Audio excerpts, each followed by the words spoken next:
Hi everyone, I'm your instructor Fred Abley, and this is the weekly intro for IST 210.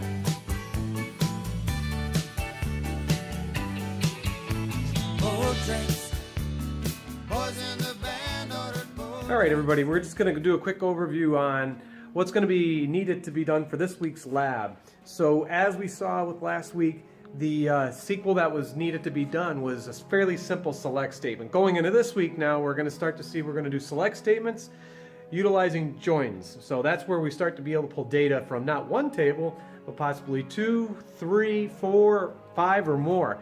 The sequel starts to get a little bit more complicated, and it's real important that we start to take a look at how we're going to build these joins and understand a little bit more about the relational model.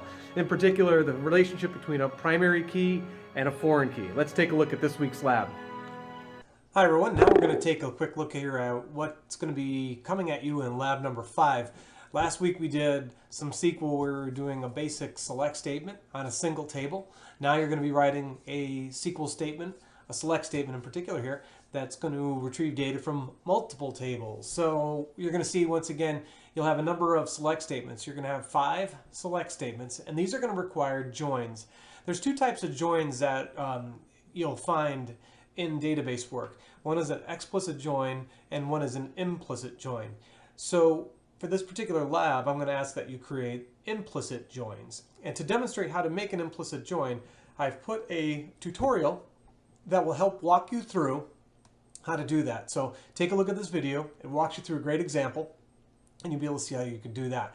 Now, also in this particular lab assignment, you're going to be asked to do something known as concatenation. Concatenation is whereby you come in and you work with joining 2 database table fields together to make it look like one string of output. And I demonstrate how you'll be able to do that and what the correct operator is to do that using Microsoft SQL Server in the second video here, SQL tip number 2.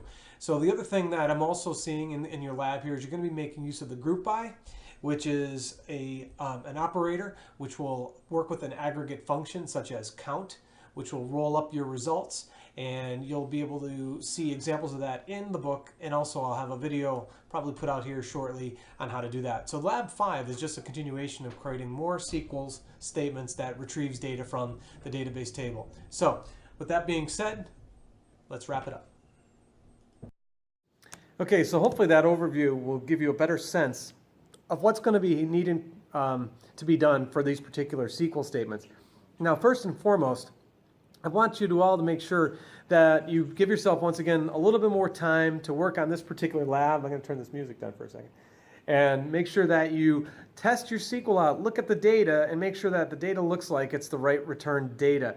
Now, when also working on this, there's 2 ways to do these select statements. As I said, make sure that you do it as I laid out in the video overview, and that way there won't be any confusion.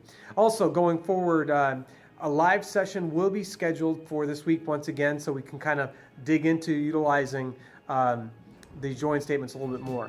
All right, that's all for this week, and we'll see you all online. Take care.